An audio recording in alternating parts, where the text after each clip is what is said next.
Hi everyone, Michael Palmer here again as with I think the third in our series of video blogs about my writing, and I'm really enjoying doing this, and I appreciate that everyone who is tuning in is doing so.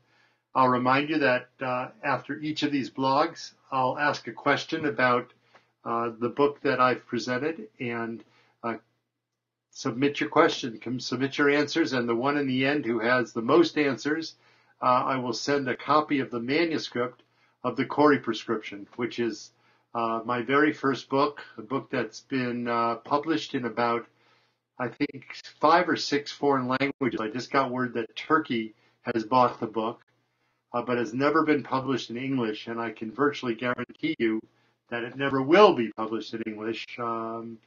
And I've explained why in the previous broadcast. So I thought today would be the day I would talk about my second published book, which is called Side Effects.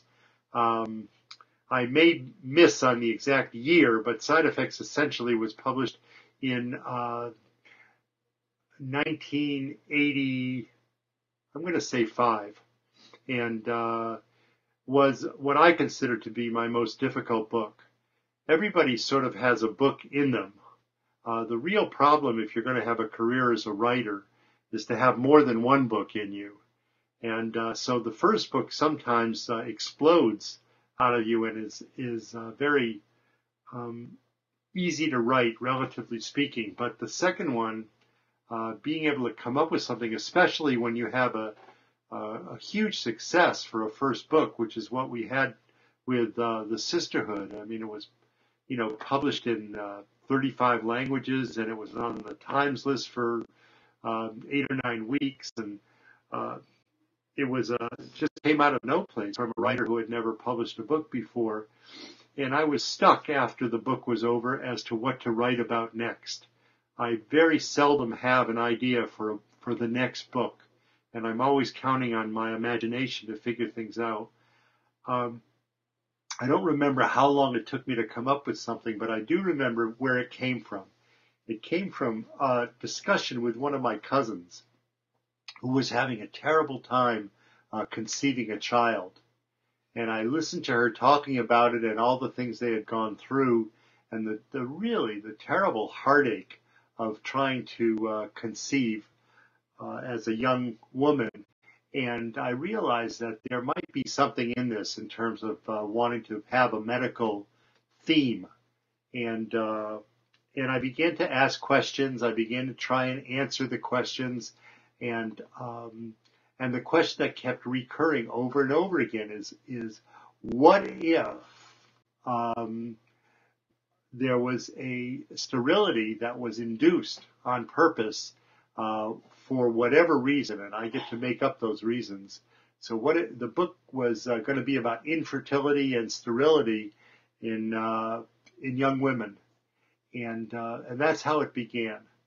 I started by putting a story together, finding a character, the same stuff that we've talked about before, and I wrote a set piece, which is the prologue of the book. It takes place in Nazi Germany at the end of World War II, and I think is one of the best things that I've written.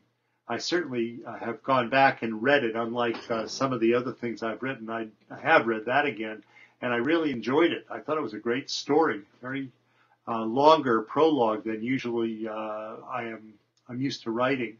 So that's how the book began, and it had to do with experimentation during the end of World War II in the Nazi concentration camps, and spills over then to the United States and to academic medicine.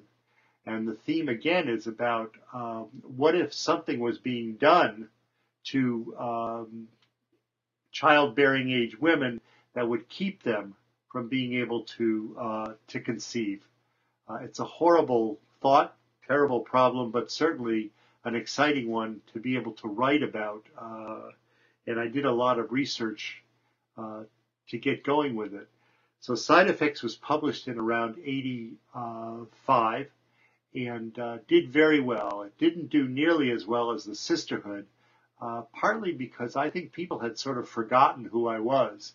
Um, that's a 3-year difference from the first book to the second. And as you may remember, my books were mass market originals. I never had a hardcover of Side Effects or of The Sisterhood. And in fact, my next book that we'll talk about, which is Flashback, was also published initially as a paperback. So I think that one of the reasons that the book didn't do as well is that. And it did make the New York Times bestseller list, as have all the others, but rather than making it 8 or 9 weeks as The Sisterhood did, it may have made it, I don't know, 3 weeks, something like that. It got good reviews. People enjoyed it. Some of people really remember it more than any of my other books. It had a kind of an interesting looking cover initially with a birth control wheel on it, which does have to do with the plot, and that became my second book. So I hope those of you who haven't read it go out. It's still in print, like all the other books, and you can find it in Barnes and Noble or on Amazon or any other book thing. And certainly feel free to write me any questions you might have about the book, and to remember that I'm going to ask you a question that you've already heard the answer to, and whoever has the most correct answers at the end of this series of books will get a copy of the manuscript for the Corey prescription. So thanks so much for joining me today, and I'll talk to you again next week.